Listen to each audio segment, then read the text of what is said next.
not a any guy question that of runs whether out I in the believe in wilderness, it or but, not. It's not my a little too religion. hairy for the normal world. If I were a myth buster, I think usually those people that see them may have plausible, spent but too I much time in the wouldn't say The wilderness, and legend everything goes may start to that look like many, Bigfoot.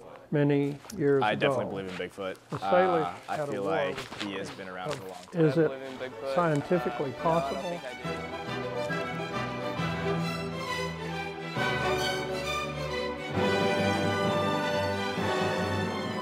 I know that there isn't an awful lot to eat in a conifer forest.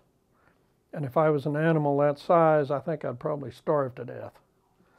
Yeah, well, that nuts and berries can mean a lot of things, but it's said to be in temperate climates. These reports we get are in the northwest of North America, or in relatively temperate areas of Asia. Those places are not places where you could survive on fruits and berries through the winter. Bigfoot would be quite tall. We would see them already if they lived in open areas and areas where where you have a long sight line and can see them from a distance. That suggests that they're forest living animals, and forest living animals don't tend to be extremely tall.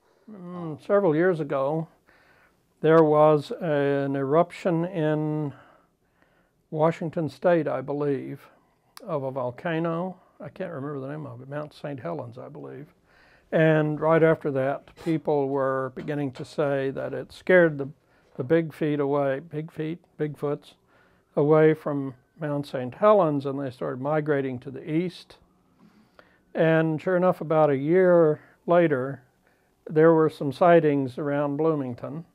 And about a year after that, the sightings were reported in Ohio. They kind of worked their way across the country. One of my colleagues, so I have two colleagues, one's a geneticist, and he's had many genetic samples sent to him. So he says he's never had one of these DNA samples that he thinks is legitimately, he's never had a sample that he can't positively exclude from being something that is a primate but not a human, that's not known to him. The other is a guy named Jeff Meldrum, who is a locomotor specialist, and he's examined many of these footprints, and he finds that some of them are convincing. He finds that the footprints are human-like, but consistent in a way that shows they're not a human foot, but they had their own biomechanics. They moved and functioned in a way different than the human foot. And Lou Wallace, who was the manager of a lumber company, made a pair of Bigfoot feet out of plywood. And he and a friend managed to put some footprints in the mud in a way that looked like a big, tall creature had done it, because very easy. It's been done more than once. The most famous one was the Patterson video. The whole thing was a hoax. Patterson didn't know it, but even the guy who was with him was in on the hoax. So a couple of photographers like yourself did some careful studies of the Patterson video, and they found in one of the frames a zipper. Oh, ruined the whole thing.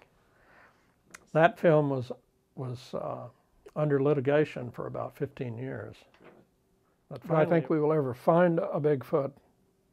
No. Because after all, up until a few tens of thousands of years ago, there were these little hobbits that you've heard about on the island of Flores in Southeast Asia, and they're only. But since you can't find something to prove that it isn't there, then it will persist.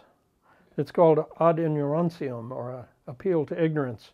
So it wouldn't be that surprising to have another species that. Not surprising in an ecological and biological sense. I classify Bigfoot along with AIDS conspiracy, 9/11 conspiracy, stigmata, but in the sense that could there be another species that we still haven't discovered yet? That would be quite surprising.